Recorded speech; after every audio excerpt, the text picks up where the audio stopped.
Hello viewers, இன்றைக்கி நம்ம பார்க்க போகிற ரெசிபி என்னன்னு பார்த்தீங்கன்னா தக்காளி பூண்டு சட்டினி. இதுக்கு தேவையான பொருட்கள்லாம் என்னன்னு பார்க்கலாம். வெங்காயம் 3, தக்காளி 4, சிவப்பு மிளகாய் 9, பூண்டு 10 பல், பொட்டுக்கடலை 2 டேபிள் ஸ்பூன், கடுகு 1/4 டீஸ்பூன், கருவேப்பிலை சிறிதளவு, உப்பு, எண்ணெய் தேவையான அளவு. இதை எப்படி செய்யலான்னு பார்க்கலாம். முதல்ல வெங்காயம் தக்காளியை நல்லா பொடியாக நறுக்கி வச்சுக்கோங்க. ஒரு கடாயில் எண்ணெயை விட்டு காஞ்சதும் நறுக்கி வச்சுருக்க வெங்காயம், தக்காளி, காஞ்ச மிளகாய், பூண்டு, பொட்டுக்கடலை எல்லாத்தையும் சேர்த்து நல்லா கொஞ்சம் பொன்னிறமாக நல்லா வதக்கி இறக்குங்க.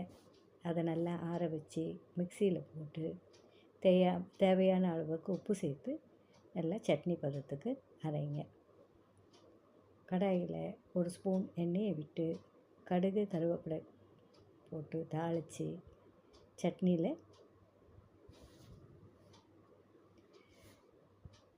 சேர்த்து பரிமாறுங்க.